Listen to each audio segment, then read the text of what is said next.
Olá, pessoal, tudo bom? Boa tarde. Ai, correria para conseguir fazer esse clube do livro hoje, viu? Pense. Mas estamos aqui para falar um pouquinho sobre aquele livro que já foi sucesso de bilheteria nos cinemas e que aborda um pouquinho sobre os relacionamentos afetivos e sexuais, sobre fetiches. E aí a gente vai discutir hoje com a professora Larissa César um pouquinho da temática do livro sobre a questão dos aspectos contratuais, a validade, a eficácia daquele tipo de cláusula, daquele tipo de ajuste contratual e também no sentido de proteção ou de limitação aos direitos da personalidade. A professora Larissa, ela já ingressou aqui na nossa live.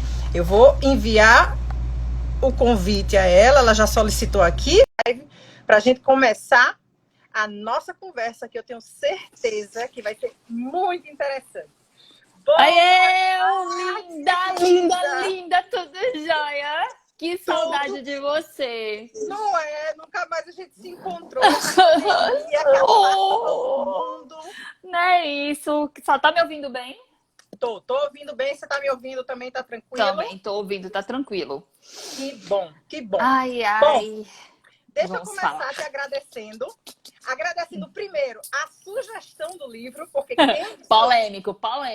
quem sugeriu a gente trabalhar com esse livro no Clube do Livro foi a professora Larissa César. E aí eu na época que ela fez essa sugestão, foi no final do ano passado, eu não tinha lido o livro. Eu tinha apenas visto o filme.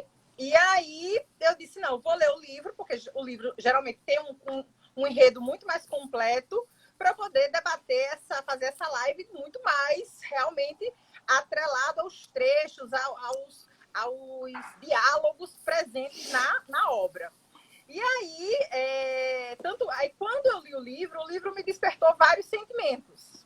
E aí, tanto é que alguns não muito bons, confesso. E aí, tanto é que eu achei tão interessante, são tantos assuntos que a gente pode trabalhar, que eu vou fazer 2 lives sobre esse livro. Agora com a professora Larissa, falando sobre os aspectos contratuais de direitos da personalidade, né? Sobre o conteúdo daquele acordo, aquela proposta, acordo, né? aquela proposta, nada indecente.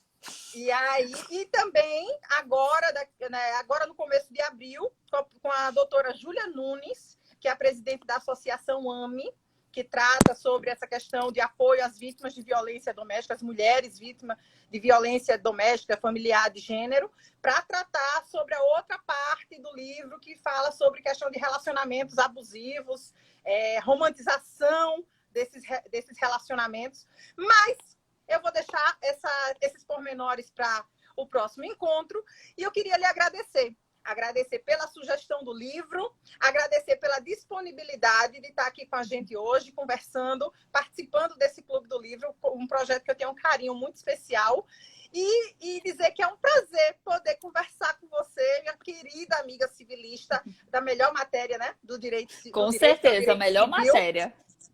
E aí trazer um pouquinho, através da literatura, através desse livro, dos 50 Tons de Cinza, a discussão jurídica que envolve a temática do livro. Então, vou passar a palavra para você, Larissa. Muito obrigada. Eu que fico honrada de você ter aceitado essa proposta que eu cheguei para você assim, do nada. Patrícia, vamos falar sobre 50 Tons de Cinza? Porque eu vou confessar, eu não gostei dos filmes, eu assisti o filme, não gostei. Eu li os livros em 2013, confesso a você, e ele me chamou muita atenção, porque eu era a única da minha roda de amigos que eu era revoltada com esse livro. Não só pela forma de escrita, né? Porque eu particularmente não gostei, mas pelo teor. O teor do livro era muito surreal. Era surreal. Era tipo, a mulher estava recebendo uma proposta. Peraí, Patrícia, fica quieta. Já estou me ajeitando aqui. Você ajeita. Para quem não conhece o livro, eu vou resumir. A Anastácia, a personagem principal, ela conhece um homem jovem, milionário, lindíssimo, Só que ela se apaixona por ele e ele não quer nada com ela. Ele quer tão somente usar dela sexualmente. Ele quer fazer dela uma escrava sexual. E ela fica nesse impasse. Eu vou para ficar com ele, para ter a oportunidade de estar com ele ou não. Mas aquela coisa, ele não fez de toda forma, ele não chegou, não foi conquistar ela, ele foi logo direto ao assunto. Eu disse, ó, com você eu só quero isso. Mas antes dele chegar ao ponto, ele faz 2 contratos. Um contrato de confidencialidade, que é também conhecido como NDA, tá certo? Ele é muito utilizado em práticas comerciais, em práticas principalmente na parte de patente, essas coisas, para não vazar informações. Ele faz ela assinar o contrato e só depois ele diz, olha, o que eu quero de você está dentro desse quarto. Quando ela abre o quarto, ela encontra um local que é conhecido para práticas de... Eu estudei os termos técnicos, viu, minha filha? Estudei os termos, me valorizem. Práticas de BDSM, que é mais conhecida como práticas de sadomasoquismo. Ou seja, ele queria ter prazer com ela batendo nela, fazendo de forma violenta. E ela tinha que aceitar ou não. E para ela aceitar, ela teria que assinar um contrato que ela ia dispor da autonomia dela, da vontade dela, e ela teria que ser submissa a ele, em todos os sentidos. Todos os sentidos. Não é só na parte sexual. Ela tinha que comer quando ele quisesse, ela tinha que tomar o anticoncepcional que ele determinasse, que ela tinha que ir para o médico, era tudo ele que mandava. Ele queria ser o dono e proprietário dela. Entendeu? Então, eu já tô aqui com o script, viu, Patrícia? Se você quiser me interromper, essas eu coisas... vou aproveitar, na verdade, eu vou aproveitar essa sua fala. Porque o primeiro ponto, até inclusive, que a gente tinha destacado aqui dentro do roteiro, seguindo até uma certa cronologia das páginas, era justamente esse aspecto dele tratar a Anastácia, né, do Christian tratar a Anastácia, a mulher, como um objeto de consumo e propriedade. E aí, para que as pessoas que não leram o livro possam ter ideia de por que a gente está falando isso, eu destaco aqui um trecho que está logo na página 15. Logo no início, quando ela vai fazer a entrevista com ele, quando ela conhece ele. E aí ela vai fazer uma entrevista, na verdade, para uma colega da faculdade, para sair no jornalzinho da faculdade, já que ele é um filantropo, né? Ele ajuda financeiramente com doações à instituição. E aí, na entrevista, ele afirma, eu gosto de controlar a mim e a quem me cerca. E aí ela pergunta, então gosta de possuir as coisas? Aí ele diz, quero merecer possuí-las. Mas sim, em resumo, eu gosto. Aí o senhor parece ser um consumidor voraz. E ele diz, eu sou. Então, do mesmo jeito que ele é um consumidor voraz para objetos de consumo, produtos, bens, no sentido de bens duráveis, não duráveis, móveis, semoventes, enfim, toda aquela classificação que a gente tem, né, no Código Civil, ele é um consumidor de pessoas. A Anastácia, ela não foi a primeira mulher que se submeteu ao contrato para na verdade, só corrigindo, ela não se submeteu ao contrato, ela não chegou a assinar o contrato de submissão, ela só assinou o contrato de confidencialidade. Eu vou acabar dando spoiler, quem tá nessa live vai receber spoiler, não adianta. Ela quis conhecer esse mundo porque ela estava apaixonada, mas ela não chegou a assinar.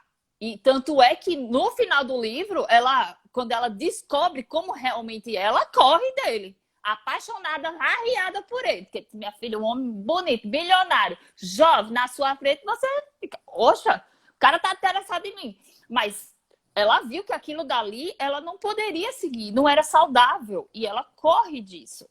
Entendeu? Então, só corrigindo, ela não assinou, mas ela conheceu. E ela conheceu da pior forma. Existiam outras pessoas que tinham, né? Outras mulheres que tinham se submetido a dar essa função, esse cargo, digamos assim, de escrava sexual do Christian Grey, né? E aí, a gente começa a pensar, né? Até que ponto a gente pode discutir a disposição desses direitos da personalidade, porque porque ali você dispõe da sua integridade física, por mais que existam certos limites, né? As cláusulas que são negociáveis ou não, tem certos limites que são intransponíveis, né? Como mexer com fogo, eletricidade, causar lesões permanentes, enfim. Mas, de certa forma, ele deixa... O contrato é muito claro com relação a... Existirão agressões físicas, sim. É ele que determina o nível dessas agressões, ainda que exista aquela palavra-chave para que ela diga, eu não estou aguentando mais. O ato sexual, durante o ato ela tem que dizer que não aguenta, né? Isso. Mas aí o que a gente, já puxando o segundo assunto, em relação ao consentimento, porque por mais que ele trate ela como objeto, ele deixa claro no livro que tudo é consensual. Quando a gente vê essa questão do consensualismo, a gente vê no contrato o princípio da autonomia das vontades, que é um princípio, o principal princípio dos contratos. Obviamente tem a função social, a boa-fé, mas o principal princípio que protege o contrato é a autonomia da vontade. E lá está dizendo que ela autoriza. Temos também a questão, que é um ponto importante em relação a esse livro, sobre a liberdade sexual. Porque eu também olhei alguns sexólogos, páginas, artigos de sexólogos, e para o sexólogo, aqueles especialistas em relação sexual, a mente humana, no questão da liberdade sexual, tudo é permitido desde que haja consenso, entendeu? Desde que haja consenso. E principalmente em relação à privacidade do casal. Porque na relação entre um homem e mulher, mulher com mulher, homem com homem, o casal em si, por mais que um queira, não vai haver se o outro não quer. Tem que haver o consenso. E eles estão entre eles. Então tem que haver essa privacidade.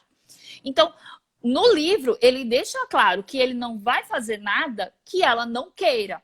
Mas ele deixa claro que ele quer ela como um objeto, como uma escrava. E, por favor, não confundam, muitas pessoas confundem esse tipo de contrato como contrato de prestação sexual. Não é uma prestação sexual, é um ato de disposição do próprio corpo. É diferente.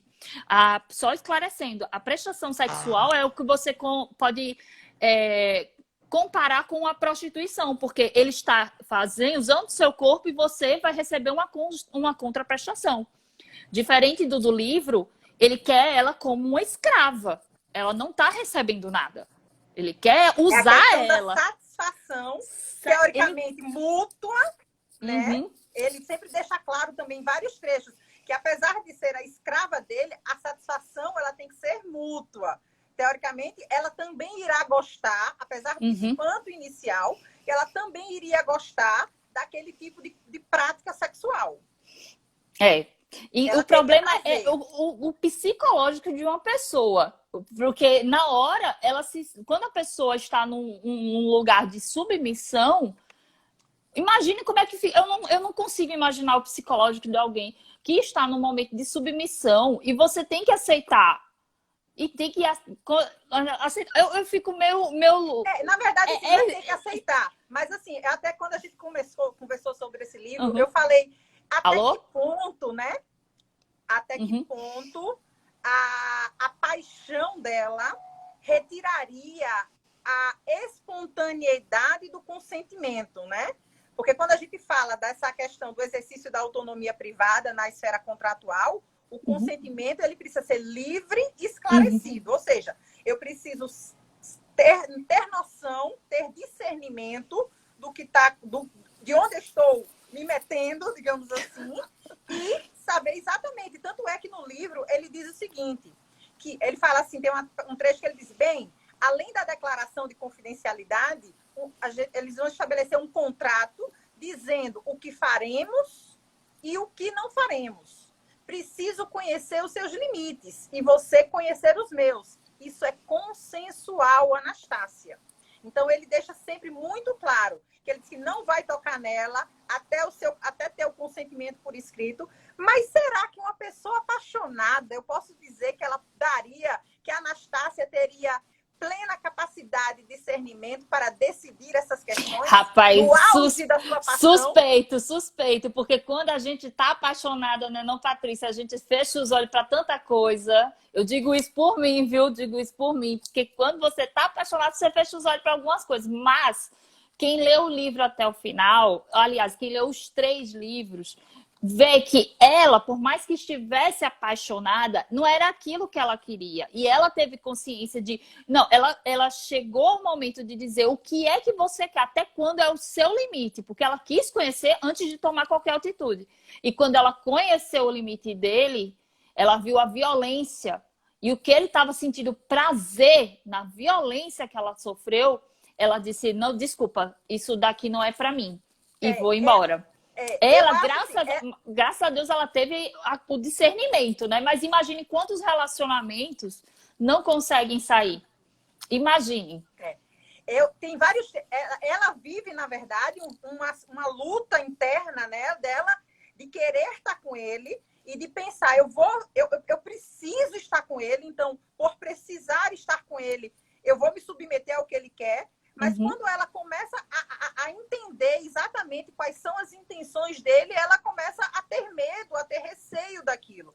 Mas, ao mesmo tempo que ela tem medo, quando ela se permite vivenciar um pouco, ainda que mantendo um padrão sadomasoquista de relação, ela passa a acreditar um pouco nele, porque ela mesmo tendo medo, ela sente prazer. Então, ela diz, será que... Ele até diz, em alguns trechos, né? Ele diz, meio como se ele dissesse assim, ó, se liberte dos seus preconceitos, não tenha medo, né? Mas, de certa forma, por mais que ela podia ter uma certa apreensão com relação a essa prática sadomasoquista, haveria efetivamente ofensas à sua integridade física. Porque é da prática em si que isso aconteça. E aí, a percepção dela sobre esse contrato, né, tão detalhado, sobre esses limites, é muito engraçado, porque ela fala assim, a ideia de Christian, que o Christian faz de uma relação, mais parece uma oferta de emprego. Tem horários estabelecidos, uma descrição do cargo e um procedimento de resolução de conflitos bastante severo. Não foi como imaginei meu primeiro romance. Mas, claro, Christian não quer saber de romance. Se eu lhe disser que quero mais, ele pode dizer não. Eu poderia colocar em risco o que eu já tenho com ele. E isso é o que mais me preocupa, porque eu não quero perdê-lo. Mas não sei se tenho estômago para ser submissa. Então, você vê aqui muito bom esse trecho. Eu achei excelente os trechos que você separou, Patrícia, porque mostra muito a dualidade entre a mente de uma pessoa que nunca teve um romance na vida, porque o livro deixa claro que ela era virgem, ela nunca teve um namorado assim sério na vida, ela nunca tinha se apaixonado, e a primeira paixão dela era de alguém que queria utilizar ela sexualmente, apenas. E ela queria se permitir para estar com ele, mas ela ficou com medo, ela tinha medo e ao mesmo tempo tinha medo de perder, tinha medo de fazer e tinha medo de perder. E isso mexe muito com o psicológico de pessoas que, graças a Deus, no livro, ela é uma pessoa com a mente instável, que ela soube dizer não. Mas se você não quis ler o segundo livro, não sei se você assistiu o segundo filme. Assistiu o segundo filme? O filme, sim. O livro não.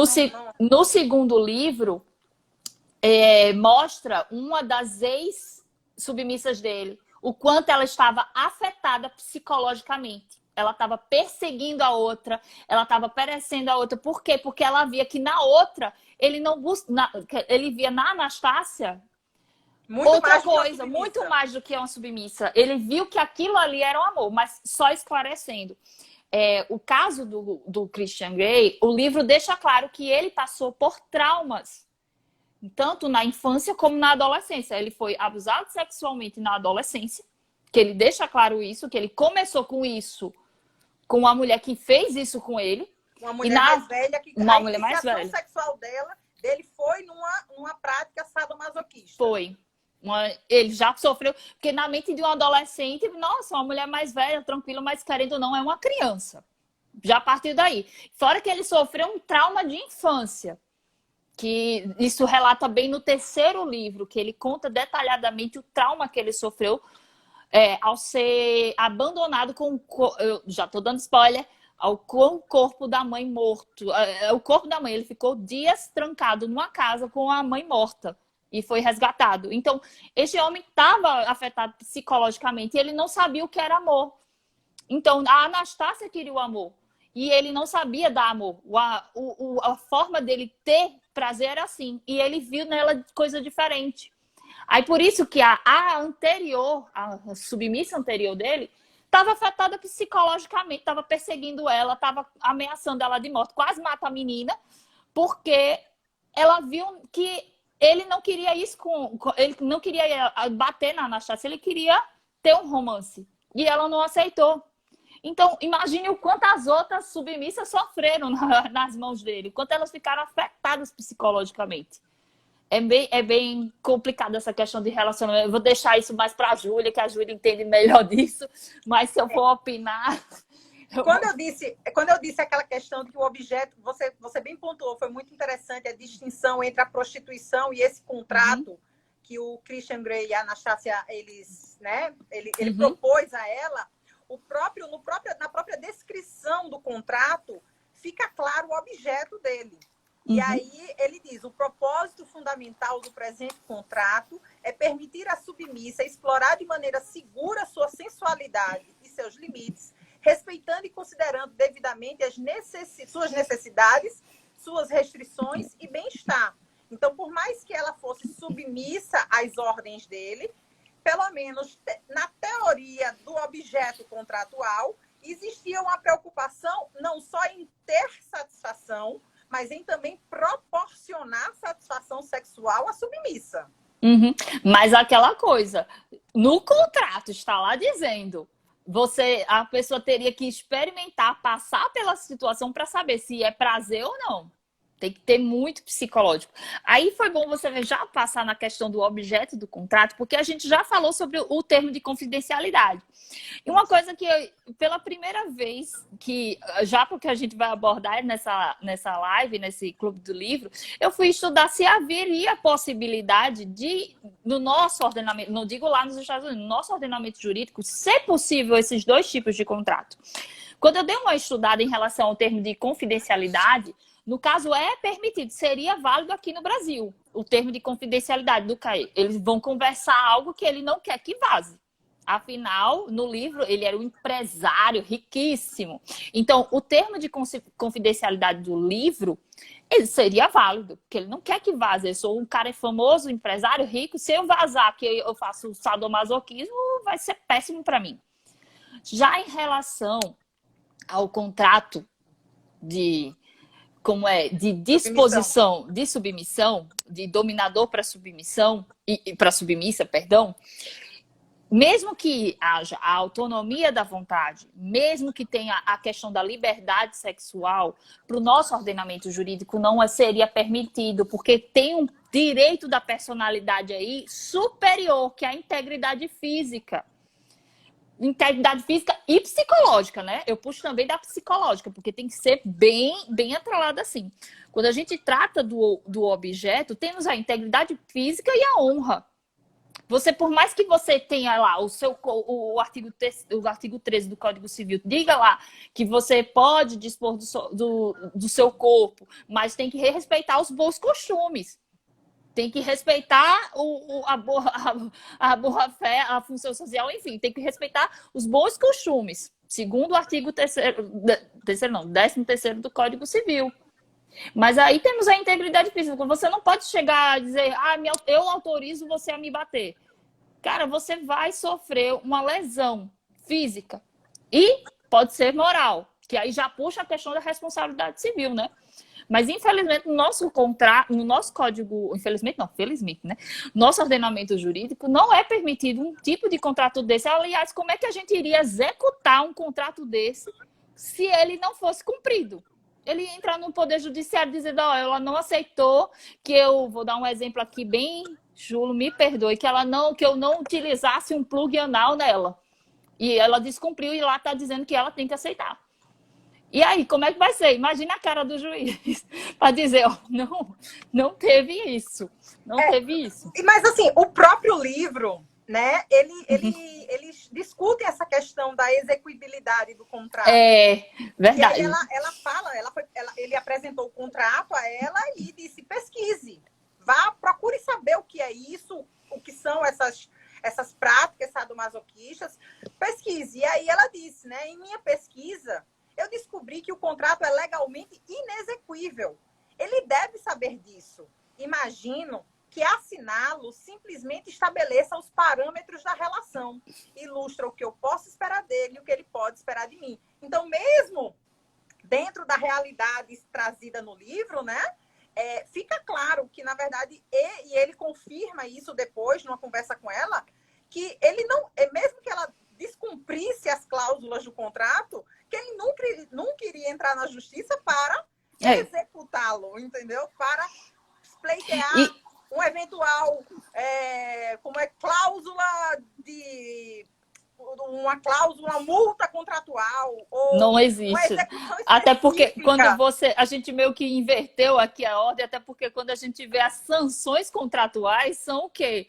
Cláusula, deixa eu ver, cláusula 15.21. A submissa aceitará ser chicoteada, açoitada, espancada, bengalada ou surrada ou receber quaisquer outros castigos que o dominador decidir aplicar, sem hesitação, questionamento ou reclamação. Isso é uma sanção contratual. Diga aí, como é que vai executar isso?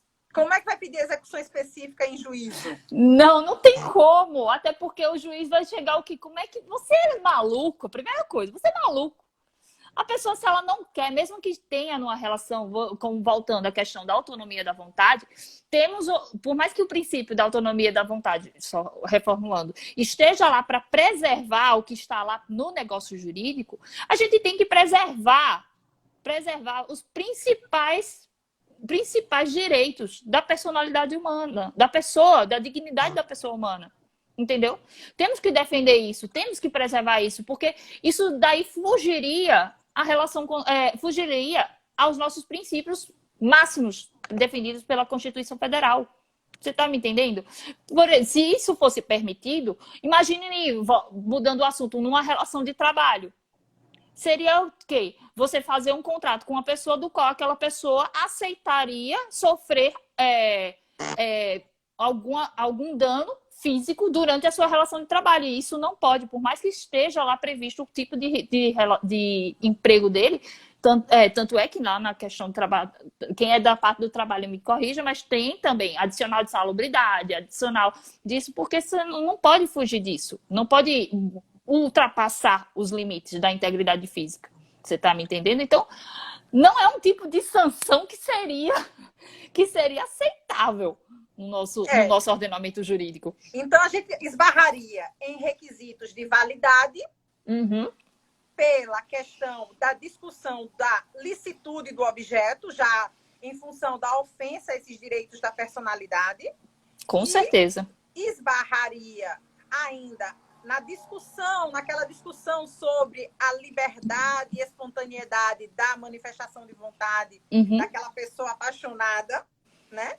E aí esbarraria na questão da validade, ou seja, do cumprimento ou da possibilidade de se pleitear a execução diante do inadimplemento do contrato. Ou seja, o contrato é totalmente nulo. Totalmente nulo. Por mais que o NDA seja válido, porque ele não quer expor algo dele, mas esse contrato em si é totalmente nulo. Totalmente são dois, nulo. Né? A confidencialidade ok, tranquilo. Mas o contrato de submissão, ele não teria validade jurídica. Não teria validade jurídica, porque por mais que, como eu disse, tenha a autonomia da vontade, por mais que ela assinasse aquele contrato, está violando, aliás, é expresso a violação aos direitos da personalidade, principalmente em relação à integridade física. Obviamente que ela poderia já puxando assim na parte de responsabilidade civil, para você ver como esse livro é rico para discussão jurídica, já puxando na parte de responsabilidade civil, o quanto ela poderia pedir reparação pelos danos causados durante a execução desse contrato. Você imagina... Imagina a pessoa, tipo, eu aceitei. Por mais que ele... Vamos levantar a hipótese. Que vamos supor que ela descumpriu o contrato. Ela não aceitou determinada coisa que estava fixada no contrato que ela teria que obedecer. E fosse em juízo. E ela fosse em juízo pedir uma reparação. Não teria como executar aquilo. Não teria como ela dizer, olha... quer dizer... Não teria como Christian Grey chegar e dizer, não, mas ela aceitou, tá aqui a assinatura dela, ela sabia.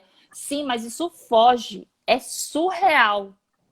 Foge do aceitável aos bons costumes. Por mais que ela teria que dizer naquele momento, eu quero. E ela dizer, não, pode ser. É engraçado, como contrato, eu acho o contrato muito contraditório. Porque tem uma cláusula, a cláusula 18, pegando o gancho dessa parte de responsabilidade civil, que ela diz o seguinte, o dominador e a submissa reconhecem que o dominador pode fazer exigências à submissa que não podem ser satisfeitas sem que ocorram danos físicos, mentais, emocionais, espirituais ou outros, na hora em que as exigências forem feitas à submissa. Em tais circunstâncias, a submissa pode usar uma palavra de segurança. 2 palavras serão invocadas, dependendo da gravidade das exigências. Ele diz que não podem ocorrer danos físicos, mentais, emocionais, espirituais, mas na cláusula que você já leu, que é a 15.21, diz que ela pode ser chicoteada, açoitada, espancada, bengalada, surrada. Então, é contraditório. Ele ao mesmo tempo diz que não pode feri-la. Mas no outro contrato ele diz, eu vou bater nela se ela me desrespeitar.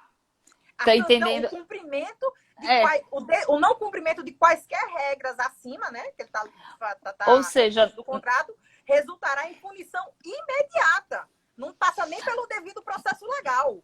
Não será determinada pelo dominador. Eu quero saber como é o devido processo legal num caso desse, mulher. Meu Deus do céu.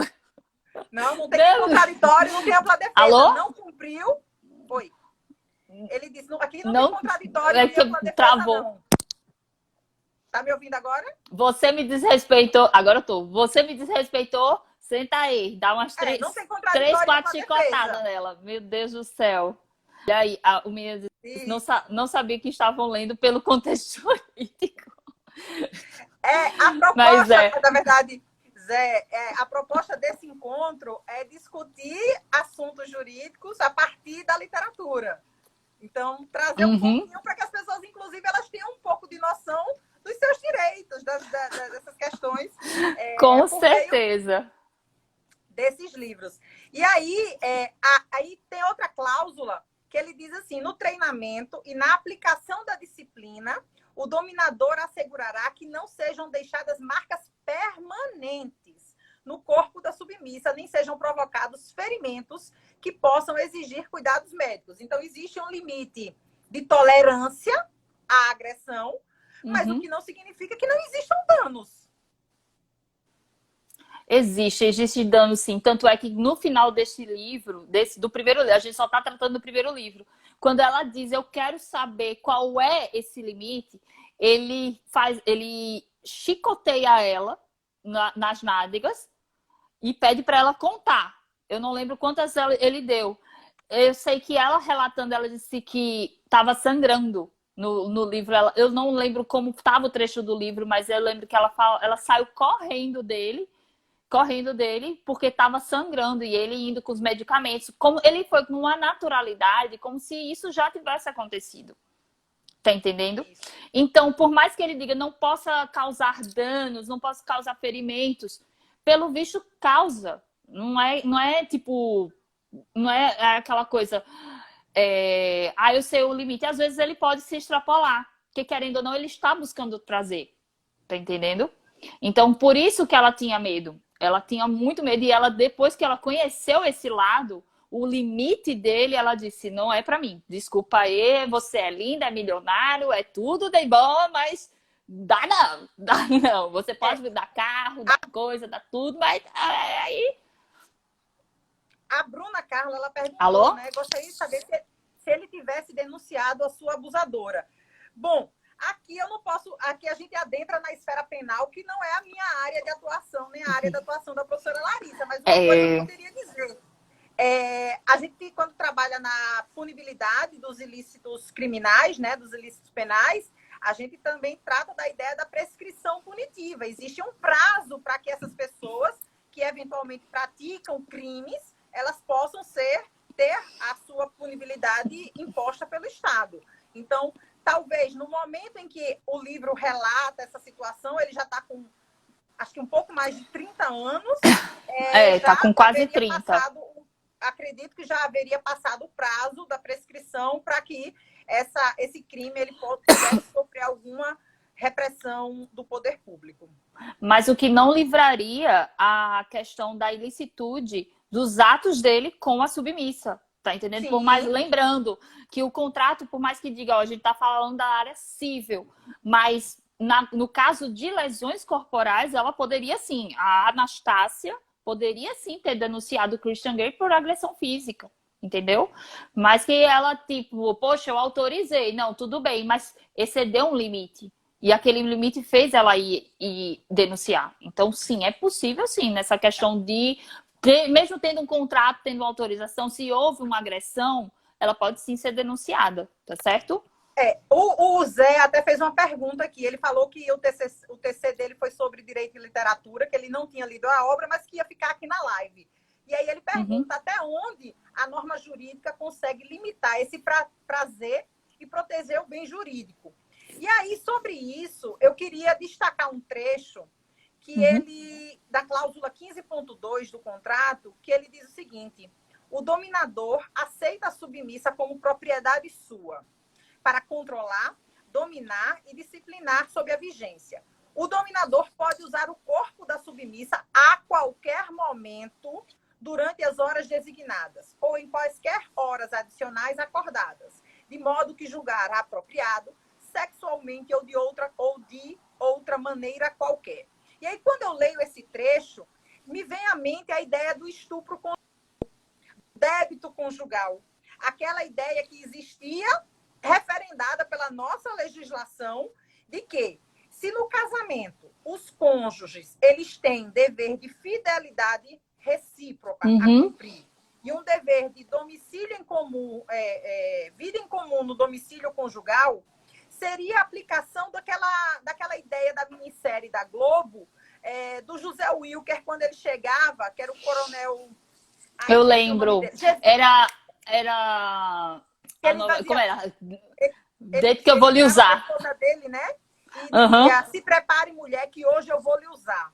E aí, para mim, é equivalente a essa situação. E aí, peraí, tudo bem. Eu acordei que eu iria ser submissa, Anastácia, isso, o coronel Jesuíno. Anastácia, iria ser submissa. Mas será que isso não se encaixaria na ideia de estupro conjugal? Se existisse uma relação de casamento, união estável, desculpa, entre eles, significa que porque ele tem o dever de ser fiel a mim e eu a ele, e que nós temos um dever de coabitação, que eu preciso me submeter a qualquer momento aos prazeres sexuais, mesmo contra a minha vontade?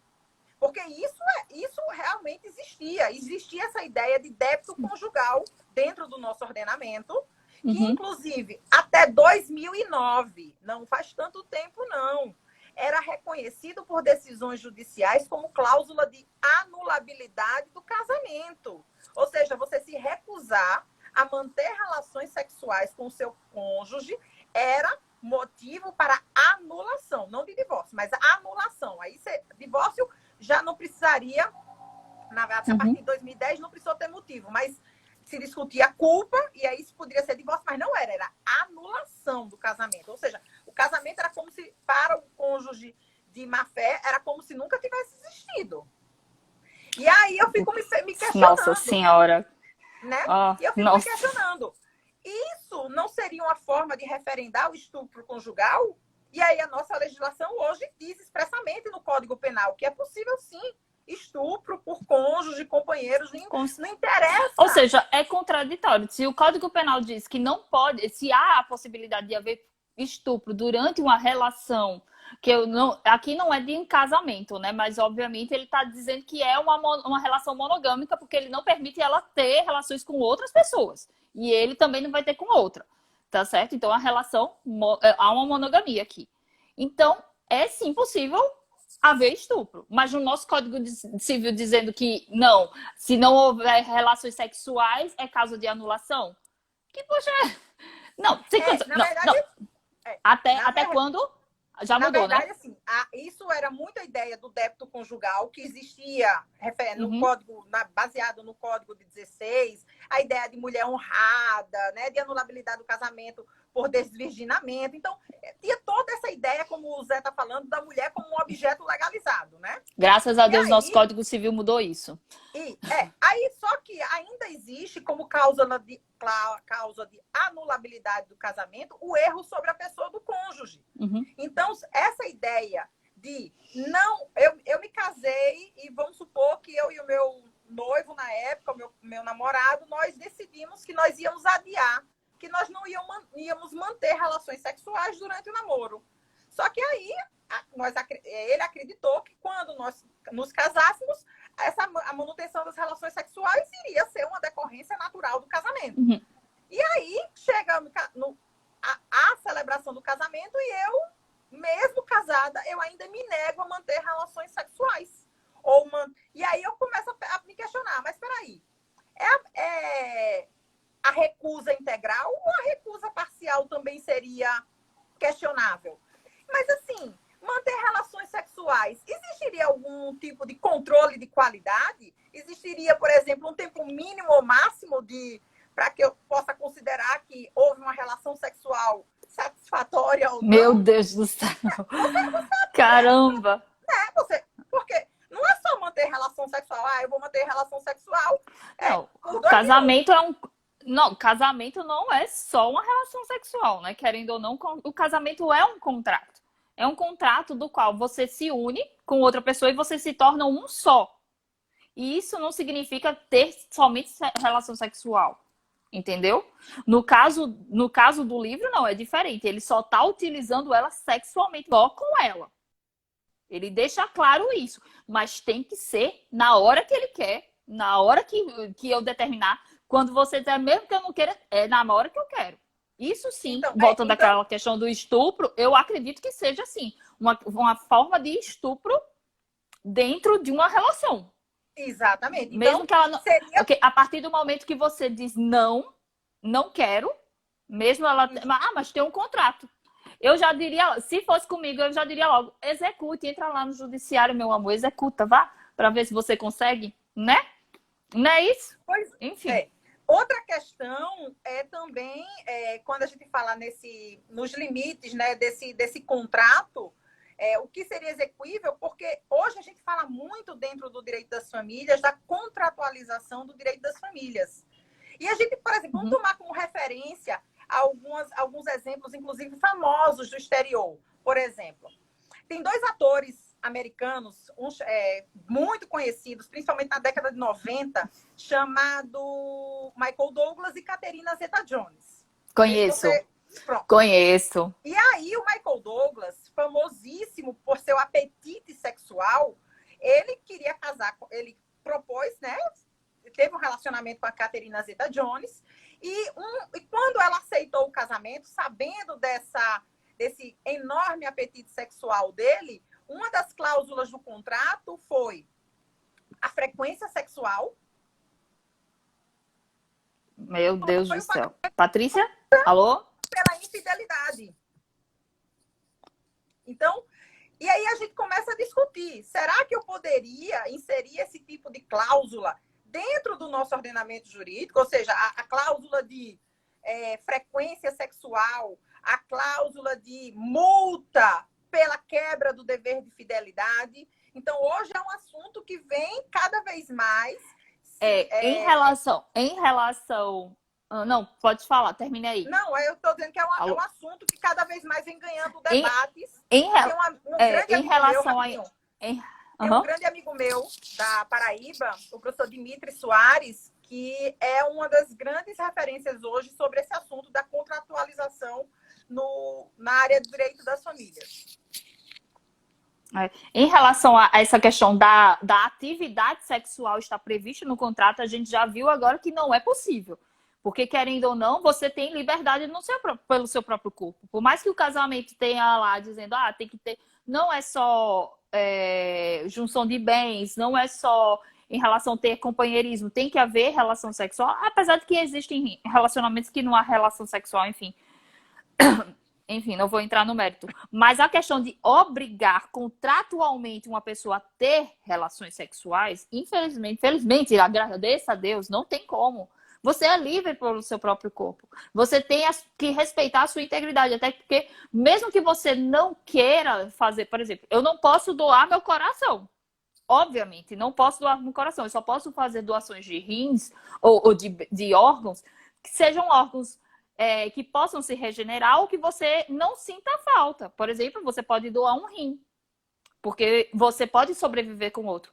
Não posso doar um coração. Por quê? Porque eu vou morrer. Nosso ordenamento jurídico, por mais que você queira, o nosso ordenamento jurídico não permite. Da mesma forma que ele não permite que você esteja presa num contrato, por mais que seja de casamento, dizendo que você é obrigado a ter relações sexuais. Isso vai totalmente de encontro ao direito da personalidade, aos direitos da personalidade defendidos pelo nosso ordenamento jurídico. Não tem como haver essa disposição contratual, uma exigência. Michael Douglas era meio doentio da cabeça, né? Mas, pelo amor de Deus. Agora, em relação à fidelidade, aí realmente um pano para... É muito pano para manga, menina, para conversar sobre essa questão. Porque há, sim, contratos do qual prevê multa contratual ou, às vezes, disposições que um dos cônjuges perde patrimônio caso haja divórcio em relação a uma infidelidade, a uma quebra, uma pulada de cerca, né, como chamam eventualmente. Particularmente, minha opinião, eu particularmente não vejo isso mais como uma forma de punir um relacionamento. Eu, particularmente, posso ser cancelada daqui a pouco por conta disso. Não me cancelem. Mas eu acho que, assim, hoje em dia as relações evoluíram. Querendo ou não, assim, tudo que o casal conversa deve se resolver dentro de uma relação. Não se deve o patrimônio do casal sofrer isso. É a minha opinião. Obviamente eu posso estar errada, obviamente eu posso estar certa, enfim. Porque na hora da traição todo mundo não sabe como reagir, vai logo, mexe nos bens, enfim. Não sei como reagir. Mas essa questão de haver multa contratual por questão de infidelidade num relacionamento, eu acho meio ultrapassado. Larissa, minha opinião, tá certo? O Zé está perguntando aqui se caberia responsabilidade civil pela infidelidade. E aí, as decisões judiciais no campo da responsabilidade civil, a gente não está falando no campo contratual, né? Independente, né, do contrato, no seguinte, que a infidelidade por si só, ela não gera o dever de indenizar. Agora, a forma como essa infidelidade ela foi praticada, se os atos que geraram a infidelidade causaram sofrimento, humilhação, ofensa à honra do traído, aí sim caberia se falar em responsabilidade civil pela infidelidade. Mas o simples fato de trair por si só, ele não gera o dever de indenizar. Me corrija se eu estiver errada, professora Larissa. Não, certíssimo. Tanto é que já é um adendo, a minha opinião, em relação a ter uma cláusula contratual que prevê multa em relação à infidelidade conjugal. Eu acredito que se o nosso judiciário já decide que só o ato de infidelidade não cause uma possível condenação à indenização, a pessoa ser punida pela infidelidade, aliás, querendo ou não, é a questão do casal, né? O Poder Judiciário não precisa estar lá só para punir alguém que agiu Não estou defendendo pessoas infiéis, não, pelo amor de Deus, tá? Só dando esse adendo. Mas o Poder Judiciário não precisa ficar interferindo na relação conjugal porque houve um ato de infidelidade, obviamente. Agora, se o ato em si gerou um transtorno, algo que realmente foge da seara da responsabilidade, que atinja a moral, a honra, a dignidade da pessoa, aí nesse caso, sim. Você, como eu dou aula de direito de responsabilidade civil, eu deixo claro que a responsabilidade civil deve ser comprovada, deve ser, o dano deve ser comprovado. Então, a pessoa que se sentiu ferida por causa de uma traição, ela deve comprovar que aquele dano fugiu de uma forma que ela tem que ser indenizada, ela tem que haver uma reparação para ela, entendeu? Então, vai depender da situação, viu, Zé? Se a pessoa sofreu o dano ou não. Ok? Isso. E aí, voltando para o conteúdo do contrato, você já tinha, inclusive, falado sobre que o contrato ele não controlava com... Eu tô mexendo muito a câmera porque eu tô com ela na mão, tá, gente? Eu não trouxe não, o negocinho para segurar o celular. Tranquilo. Tá? Só para perguntar. E aí, desculpa além da questão sexual, né? Além da prática, da prática sexual, o contrato ele buscava controlar o comportamento cotidiano da submissa. Então, o contrato diz, com relação ao sono, a submissa assegurará completar o mínimo de 7 horas de sono por noite quando não estiver com o dominador. Alimentação. A submissa consumirá regularmente os alimentos previamente listados para conservar a sua saúde. Ou seja, quem define o que ela podia comer era o dominador. Segurança pessoal. A submissa não se excederá na bebida, não fumará, não fará uso de drogas recreativas, nem se colocará desnecessariamente em qualquer situação de risco. Tem a questão, inclusive, das práticas de atividades físicas. Ele tem uma regularidade, tantas horas, por tantos dias na semana, com um personal por ele designado. E aí? Esse tipo de contrato regulando esses aspectos da vida cotidiana, ele seria possível? Vamos sair da esfera sexual. Depende. Se a pessoa não for uma menor de idade, se a pessoa não for curatelada, tipo, uma pessoa que realmente ela não tenha mais, ela seja incapaz, tanto absolutamente como relativamente, poderia haver sim um estabelecimento. Por exemplo, uma pessoa que ela sofreu o processo de curatela, ela foi interditada, não pode agir por conta própria. E no caso, o curador teria que ter essa responsabilidade, poderia estar estabelecido essa responsabilidade, mas a gente está tratando de pessoas incapazes nesse caso. No contrato aqui do livro, são 2 pessoas totalmente capazes, livres, ela pode ter a liberdade de ir e vir, de agir. Então, obviamente, como eu disse, esse contrato em si é totalmente nulo. Porque ninguém pode impedir de você fazer o que você quer. Não pode dizer, você vai ter que comer isso, isso e isso. Não tem como. Isso fere diretamente o seu direito de liberdade. Não é nem de integridade física, é liberdade. Não é nem Código Civil, agora é Constituição Federal, meu anjo. Não tem condições. Um paralelo aqui, porque, na verdade, não é dentro do nosso ordenamento jurídico. Mas, por exemplo, quando eu penso nessas cláusulas do controle das atividades cotidianas, me vem muito à mente o contrato de gestação de filhos, né? O vulgarmente chamado barriga de aluguel. Então, eu, enquanto mulher sozinha ou casal, enfim, eu quero ter um filho, mas o meu organismo, o meu corpo, ele não é apto para uma gestação. Eu não consigo manter uma gestação para que o feto se desenvolva regularmente até o nascimento. Então, por mais que eu produza ou não óvulos viáveis, eu preciso de uma outra mulher para gerar o meu filho. E aí fica esse questionamento.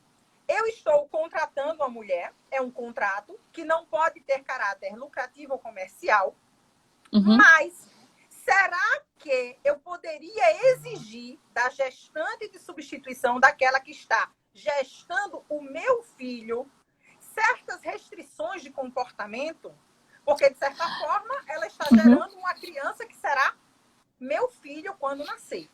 E aí, a gente não tem, dentro do ordenamento jurídico brasileiro, regulamentação sobre isso. Mas, por exemplo, a gente tem uma legislação própria no direito português, que eu vou trazer como referência, e, inclusive, duas decisões do Tribunal Constitucional Português sobre as limitações desse contrato.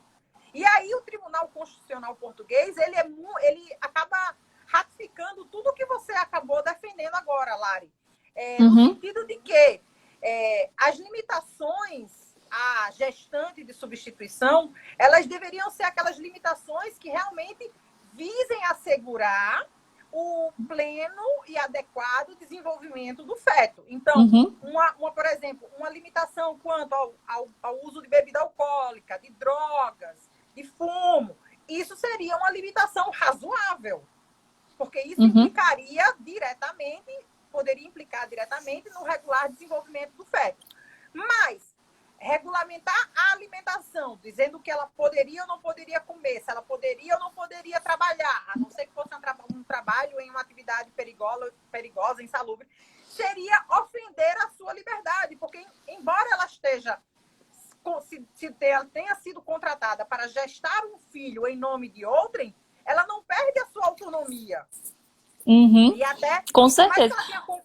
Uma coisa que é muito interessante, que também a gente pode trazer dessas decisões do Tribunal Constitucional Português, é que o consentimento, para ser considerado livre e espontâneo, ele tem que perdurar durante toda a execução do contrato. Então, não adianta eu ter manifestado o meu consentimento livre e espontaneamente no início dele, se ao longo dele eu não posso mudar de ideia, mudar esse consentimento. Se me é retirado essa liberdade, essa autonomia, então, na verdade, o consentimento, enquanto ele não for atual, ele não é livre e esclarecido.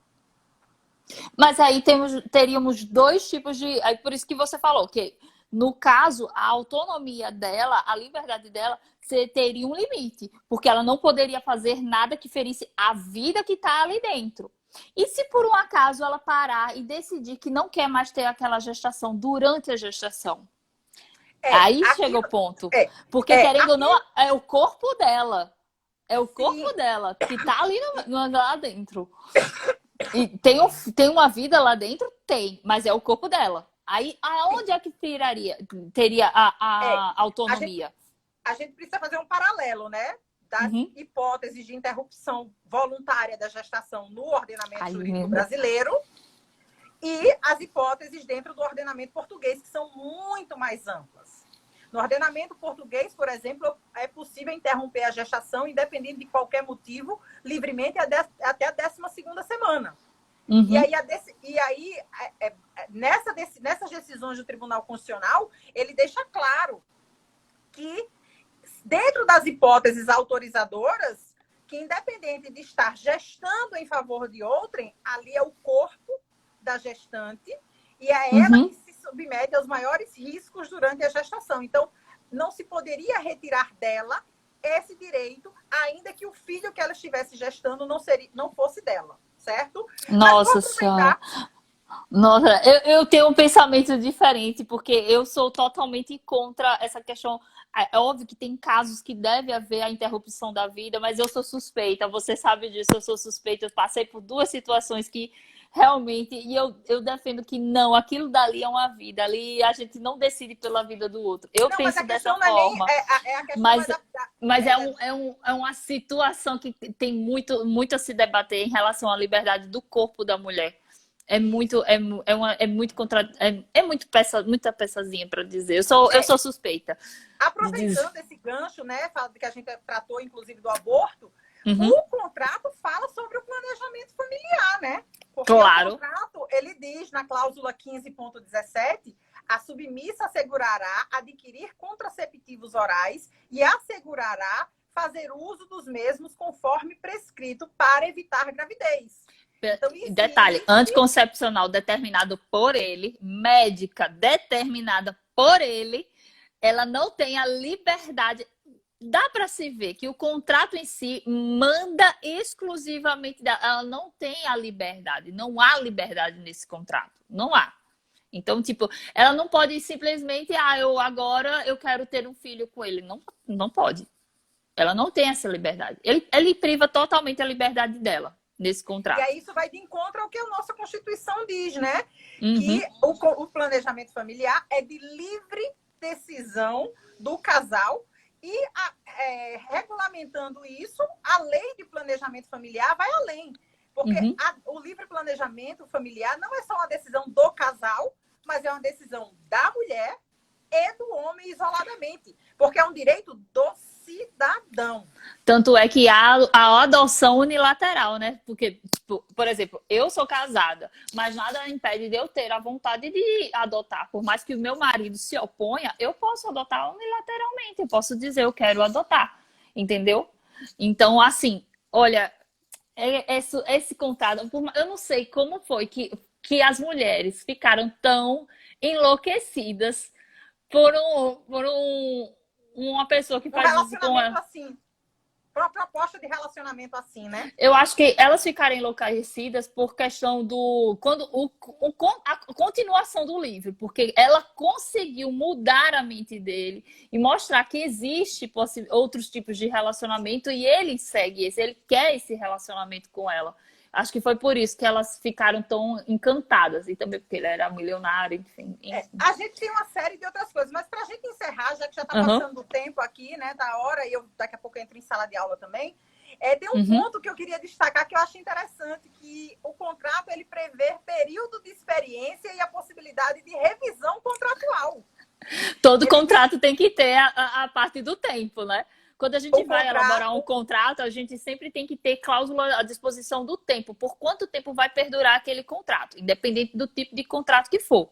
Por exemplo, um contrato de compra e venda, ele tem um prazo dele de validade. Você vai comprar o bem passa para você, pronto, terminou o contrato. No caso desse contrato, não, a gente tem que revisar. Vamos tentar por 3 meses. Era como se fosse uma união estável, um período de experiência, vamos tentar por 3 meses. Se der certo, a gente prorroga. Se não der certo, vai para cada um pro seu canto. Ele deixa bem claro, né? O presente contrato vigorará por um período de 3 meses a partir do início do contrato. Fim da vigência, as partes discutirão se o contrato e os acordos que celebram sobre o presente contrato são satisfatórios e se as necessidades de cada parte foram atendidas. O Zé está perguntando se tem domicílio no contrato. Cada parte pode propor a extensão do presente contrato sujeita a ajustes de seus termos ou acordos que fizerem na vigência do mesmo. Ou seja, a gente tem um período de experiência para que cada um avalie se o contrato atingiu a finalidade proposta, que era dar mútua satisfação de ambos, né? A satisfação de ambos. Mútuo entre aspas. Pela letra do contrato. Vamos analisar a letra do contrato, né? Que ele diz que o objeto é a satisfação dela também. E, né? Ainda que haja divergências quanto à execução prática de tal objeto. E aí ele diz a possibilidade de que, ao fim desse prazo de 3 meses, eles discutirem se vão manter o contrato naqueles mesmos termos, se o contrato vai ser alterado, se ele vai continuar, mas com alterações. E isso é uma coisa muito comum dentro dessa ótica contratual, né? Esse contrato de experiência. Com certeza. Essa possibilidade de revisão. Ou seja, será que esse contrato de disposição do próprio corpo seria um contrato de experiência, um contrato prévio e depois teríamos o contrato principal? Eu acho que foi sob essa ótica. E é o interessante como é contraditório esse contrato, porque nesse contrato ele diz, você pode revisar as cláusulas durante o contrato, ou seja, ele dá a possibilidade de uma revisão contratual durante a execução. Mas, ao mesmo tempo, a gente vê cláusulas dizendo que ele é quem decide tudo. Ponto. Não hora ele diz, há consenso. Outra hora ele diz, você vai comer o que eu quero, você vai tomar o remédio que eu quero, você vai dormir a hora que eu quiser, você vai... Enfim, ele quer um bonequinho para mandar. Tá entendendo? Não há é muito contraditório. Na verdade, assim, é bom a gente trazer essa perspectiva, Mas, como a gente já disse, o contrato ele é totalmente inválido e ineficaz, seja pelo objeto, seja pelo as contradições desse contrato. Mas eu acho interessante, inclusive, tem uma parte do contrato que ele trata das omissões, né? Da parte que eventualmente não acabou sendo prevista inicialmente, previamente pelas partes. Ele diz: ambas as partes aceitam que possam surgir assuntos não cobertos pelos termos do presente contrato ou pelas cláusulas de serviço, ou que certos assuntos possam ser propostas a título de emenda, que é justamente isso que você está falando, a revisão durante o contrato. A revisão durante o contrato. Qualquer cláusulas ou emendas adicionais devem ser acordadas, documentadas e assinadas por ambas as partes e serão sujeitas aos termos fundamentais estabelecidos sob a cláusula 2 a 5 acima. Então, ou seja, quem elaborou esse contrato não sabia elaborar o contrato, porque cláusulas totalmente contraditórias, tipo, da responsabilidade do submisso, do dominador, não tem uma questão assim. O caso é que não há um contrato aqui. Você já disse mesmo, ele é totalmente inválido, ele é totalmente inválido. Não tem condições de ser executado, entendeu? Então, já pensou, durante a execução, eita, não está previsto nada sobre essa questão de usar o chicote ou não. E aí, vamos revisar, faz um adendo. Que tipo de relação é essa, meu pai do céu? Eu quero usar o chicote e o outro não sabe se vai usar ou não, vai ter que fazer um termo aditivo no contrato. E aí, quando a gente... Sobre uma contradição do contrato, como a gente fala, né? O objeto dele dá a ideia de que a intenção é satisfazer a submissa também. Mas aí veja a contradição com a cláusula 15.19. A submissa não se tocará ou se dará prazer sexualmente sem a permissão do dominador. Ou seja, eu não posso ter prazer sozinha. A minha única forma de prazer é através do dominador. Então, será mesmo que esse contrato visa a minha satisfação sexual? Obviamente não. Obviamente não. É um contrato totalmente unilateral. Você está vendo claramente que você está privando a liberdade de uma pessoa. Você está dizendo claramente, expressamente, que você vai ferir a integridade física e moral de outra pessoa. Você vai controlar outra pessoa. Não tem como ser um contrato que vai ter duas partes. Apesar de que no nosso ordenamento jurídico existem negócios jurídicos unilaterais, entendeu? Tem atos unilaterais. Nesse caso, não é um ato unilateral. Há duas pessoas. Ambas as partes têm que ser beneficiadas. Ambas as partes vão ser beneficiadas numa relação jurídica, num negócio jurídico. E, infelizmente, a Anastácia caiu numa roubada dessa. Caiu numa roubada dessa no livro. Ela encontrou o homem da vida dela, mas o homem da vida dela tinha um defeitozinho, que ele não gostava de ter uma relação. Ele simplesmente queria bater em outra mulher, com autorização dela.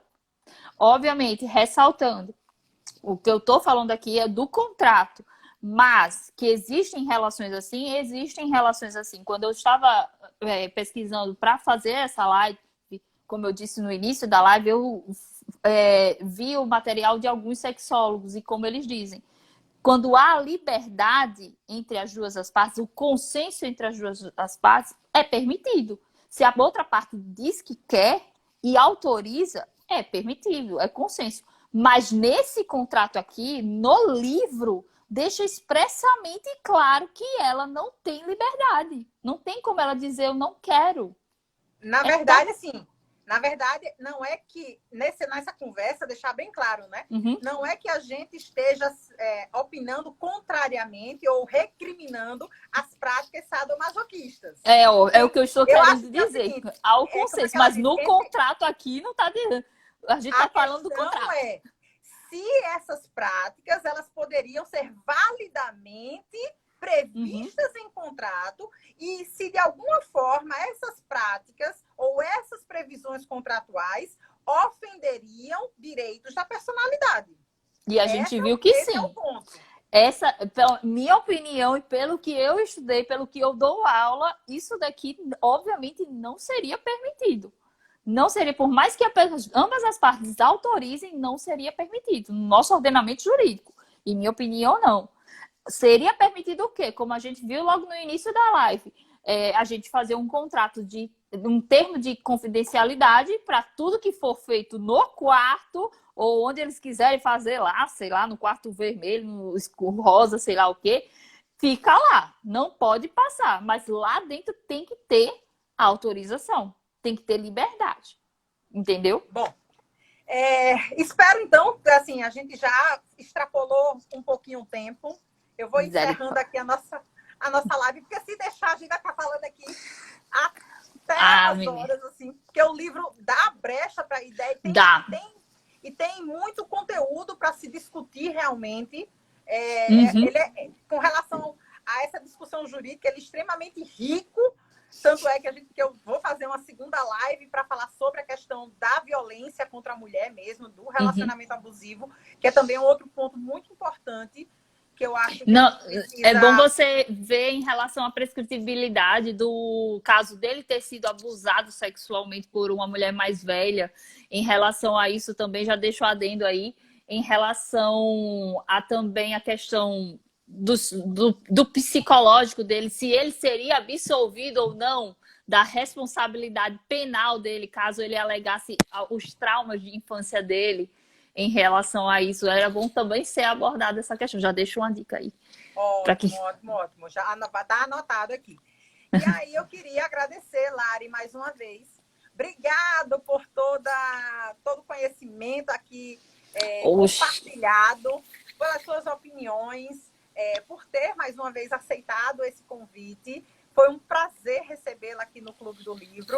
Agradecer muito obrigado a quem nos acompanhou, principalmente o Zé, que interagiu aqui super com a gente. E passar a palavra para você fazer os seus agradecimentos finais para a gente poder encerrar a nossa conversa de hoje. Nossa, eu que agradeço você ter aceitado a sugestão de chegar assim do nada. Vamos falar sobre 50 Tons de Cinza. Tipo, como assim? 50 Tons de Cinza, uma fanfic. Que quem não sabe, 50 Tons de Cinza foi uma fanfic do Crepúsculo. Você já tira daí. E depois que eu vi o Clube do Livro, eu vi a oportunidade de me expressar a minha indignação ao ler esse livro. E o quanto as pessoas romantizam um relacionamento que, caramba, não deve ser aceito. Entendeu? Depende, quer dizer, você aceita o que você quer, é sua liberdade, mas uma pessoa chegar a impor cláusulas para você tem que ser dessa forma, te privar da liberdade, obviamente que você não está no relacionamento certo, tá certo? E, por favor, muita gente, depois desse livro, principalmente depois desse livro, muita gente abriu a brecha de tentar fazer contratos dessa forma com outras pessoas, e o que não é, que a gente já viu, não é permitido pelo nosso ordenamento jurídico, tá certo? Muito, muito obrigada por ter topado. E eu fico feliz em saber que você viu que de um livro dá para tanto assunto assim, dá para falar tanta coisa. Eu espero trazer outras oportunidades aí, trazer outros livros aí para a gente discutir abertamente. Fico aguardando suas sugestões, viu? Fica aqui. Tá. Vamos certo. Botar na agenda do clube. Eu vou separar alguns livros para a gente discutir. Um beijo, obrigada, viu? Obrigada pelo convite. Beijo bem grande. Uma boa semana para todo mundo, bom início de semana e que todo mundo fique bem, com saúde, em paz, que é isso que importa. E vejo vocês. Vou divulgar a partir de amanhã o próximo encontro do Clube do Livro com a data e horário direitinho com a Júlia, para a gente continuar a falar sobre 50 Tons de Cinza. Tá bom? Tchau, certo. Beijo, tchau. Tchau.